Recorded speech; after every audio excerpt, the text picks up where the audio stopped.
Assalamualaikum warahmatullahi wabarakatuh dan salam sejahtera, apa khabar murid-murid. Hari ini kita akan belajar subjek sains iaitu unit asid dan alkali, standard kandungan 8.1, standard pembelajaran 8.1.3. Jadi objektif kita pada hari ini ialah murid dapat tahu 3 bahan ujian selain kertas litmus dengan betul. Okey. Jadi selain daripada kertas litmus tu, ada lagi 3 bahan lain yang boleh kita gunakan untuk menguji bahan tersebut sama ada asid ataupun alkali. Okey, yang kedua, murid dapat tahu sekurang-kurangnya 1 kegunaan bahan berasid dalam kehidupan. Okey. Bahan asid dan alkali ni bukan digunakan dalam buat makanan sahaja. Dia ada juga kegunaan dia yang selain daripada makanan. Okey. Kita akan rujuk pada buku teks muka surat 111 dan juga 112. Okay, cikgu pergi pada 112 dahulu. Okay, cikgu nak tunjukkan pada murid apakah 3 bahan tersebut. Okey. Okey, 3 bahan tersebut. Okey, dekat sini. Inilah bahan dia. Okey. Okey, pertama ialah ekstrak kunyit. Kedua, ekstrak kobis ungu. Dan yang ketiga, ekstrak bunga raya. Okey. Ekstrak ni maksudnya larutan lah. Dia adalah larutan yang dihasilkan sama ada melalui cara merebus ataupun dengan cara kita mengisar ataupun dengan cara kita mencampurkan dengan air. Jadi kita akan dapat ekstrak. Okey, jadi kalau murid lihat kat sini, dia ada warna-warna dia tau. Okey, kunyit tu mula-mula dia warna kuning. Okey, manakala kobis ungu warnanya ungu. Sebab tu dia panggil ungu kan. Yang ketiga ialah bunga raya. Bunga raya larutan dia warna merah.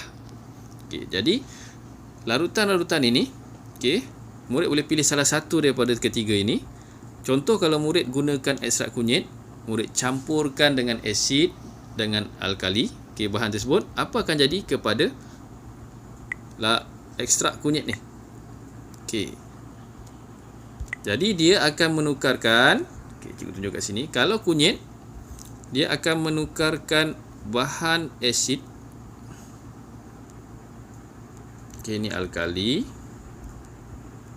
Kalau gunakan kunyit, kita masukkan ekstrak kunyit, bahan berasid tu dia takkan ubah warna. Dia akan jadi warna kuning juga. Okey. Mana kalau alkali dia akan bertukar warna kepada perang.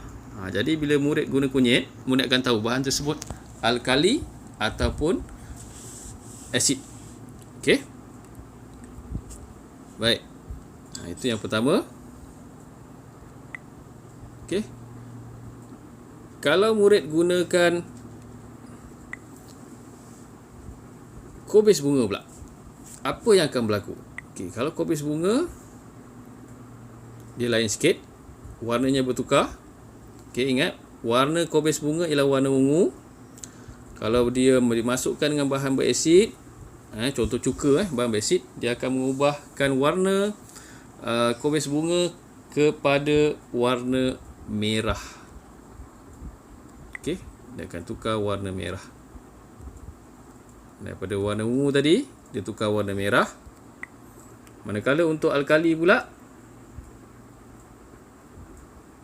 okey, untuk alkali dia akan tukar juga daripada warna ungu kepada warna biru.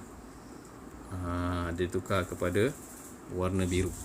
Itu kalau murid gunakan kobis bunga. Yang ketiga, ekstrak bunga raya. Okey, ekstrak bunga raya ini, kalau murid campurkan ekstrak bunga raya dalam bahan asid dan alkali,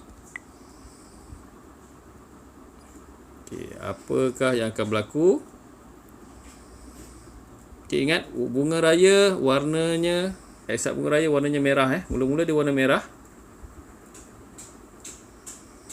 Okey, kalau dia bercampur dengan asid, apa akan jadi? Dia takkan berubah lah. Dia takkan kekal. Dia takkan mengubah warna. Kalau asid, dia akan kekal merah juga. Dia akan kekal merah. Okey. Tapi kalau alkali je dia akan berubah. okey, dia akan berubah warna. Ni special sikit. Kalau guna bunga raya, warna merah tadi dia akan jadi warna hijau. Jadi itu tiga bahan lain selain daripada ketan limus yang kita boleh gunakan. Okey, seterusnya kita nak tahu apakah kegunaan bahan asid dan alkali itu dalam kehidupan kita. Dalam kehidupan kita, ini contoh. Apa yang kita boleh gunakan? Dalam pertama, asid dan alkali ni kita boleh gunakan dalam bidang pertanian. Contoh kita tengok kat sini. Dia tanya, ayah, kenapa kita perlu menabur kapur pada tanah ni? Ingat kapur tu adalah alkali. Kapur tu alkali. Dalam bidang pertanian, dia orang taburkan kapur pada tanah. Tujuannya ialah dia cakap kapur bersifat alkali dan boleh mengurangkan keasidan tanah kebun. Jadi sebelum menanam, mereka akan taburkan kapur. Kapur tu dia ada sifat alkali dan dia akan menetralkan tanah. Tanah ni dia ada asid, dia ada banyak asid. Seterusnya dalam bidang perubatan. Asid dan alkali ni penting dalam bidang perubatan. Contoh dekat sini murid lihat gambar. Murid ni dia kena sengatan tebuan. Kena sengatan tebuan. Jadi apa yang orang ni buat? Dia kata sengatan tebuan bersifat alkali. Bila kita kena sengat, dia bersifat alkali. Kita boleh letakkan cuka. Boleh disapu pada kawasan yang disengat untuk rawatan awal. Jadi bahan asid dan alkali juga boleh digunakan dalam bidang perubatan. Yang ketiga, kita boleh gunakan untuk produk kegunaan isi rumah. Produk kegunaan isi rumah maksudnya, kita lihat dekat sini.